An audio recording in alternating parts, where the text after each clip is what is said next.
Bonjour toi. Aujourd'hui, je vais te lire un texte de mon club. Je suis non seulement une mère et une grand-mère, mais je suis aussi membre d'un club de développement personnel. Joël Yest, le directeur de ce club, a commencé il y a 2 jours une petite série de textes que je vais te lire aujourd'hui. Ça s'intitule « 4 étapes pour éliminer le doute en soi ». Comme nous commençons cette série en 4 parties, sachez qu'il n'y a pas d'ordre particulier dans lequel ces étapes peuvent avoir lieu. Il est différent pour chaque individu. Dans les 4 prochains jours, je vais couvrir les éléments suivants. Surmonter la peur, éliminer l'autosabotage, visualiser le meilleur vous-même, laissez votre oui être un oui. Partie 1. Surmonter la peur. La première étape de cette série en 4 volets est de surmonter la peur. Il y a beaucoup de types de peurs auxquelles chacun de nous fait face. Certaines craintes sont similaires pour nous tous et certaines d'entre elles ont plus de poids que d'autres. Avant que vous ne puissiez éliminer la peur, vous devriez être conscient de ce que sont vos craintes personnelles. Les premières peurs à éliminer sont les peurs irrationnelles. Ce sont les peurs à qui nous donnons notre pouvoir, qui ne grandissent que si nous leur permettons de prendre le dessus. La loi du succès en 16 leçons de Napoléon Hill décrit 6 peurs fondamentales qu'ont les gens. La peur de la pauvreté, la peur de la vieillesse, la peur de la critique, la peur de la perte de l'amour de quelqu'un, la peur de la mauvaise santé et la peur de la mort. Lorsque nous en éliminons certaines, nous pouvons rationaliser et abattre chacune. La peur de la vieillesse et la peur de la mort sont des peurs subjectives. Nous savons tous que les deux sont pratiquement inévitables.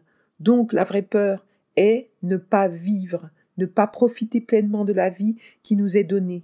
La peur de la vieillesse peut être vaincue en prenant simplement la décision de la vaincre, de savoir que vous êtes seulement aussi vieux que vous le paraissez, le sentez et agissez.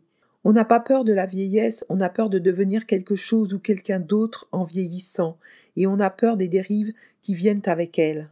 La peur de la mort est une question d'être heureux et reconnaissant pour chaque cadeau qui vous est donné. La vie, chaque jour de la vie, est un vrai cadeau. Soyez satisfait de chaque jour que vous vivez. La peur de la critique et de la pauvreté ont tout à voir avec l'ego, mais elles sont toutes les deux mal avisées. La critique est en fait un cadeau, parce que c'est soit un moyen pour vous d'améliorer quelque chose en vous, soit une carte de toutes les personnes que vous ne voulez pas connaître. Permettez-moi de l'affirmer de cette façon.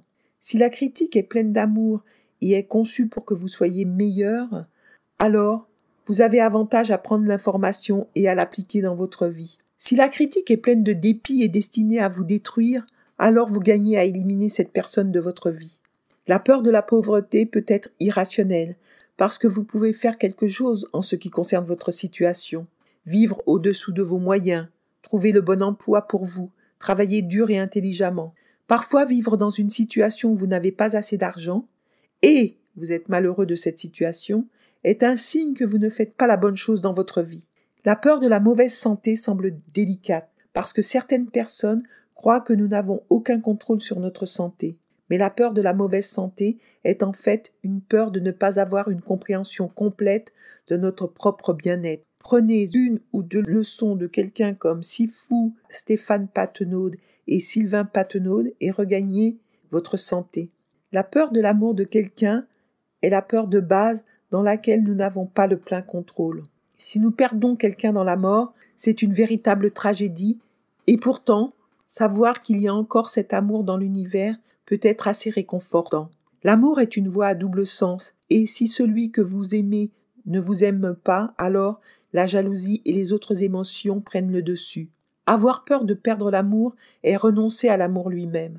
Si vous êtes amoureux, alors soyez dans l'amour et éloignez-vous de la crainte et du doute, car c'est la voie rapide à ce que vous craignez réellement. Afin d'éliminer la peur, vous devez reprendre le pouvoir intérieur que vous avez cédé suite à cette peur. Peu importe ce que c'est, vous pouvez reprendre ce pouvoir et le posséder à nouveau. Essayez une ou toutes ces méthodes.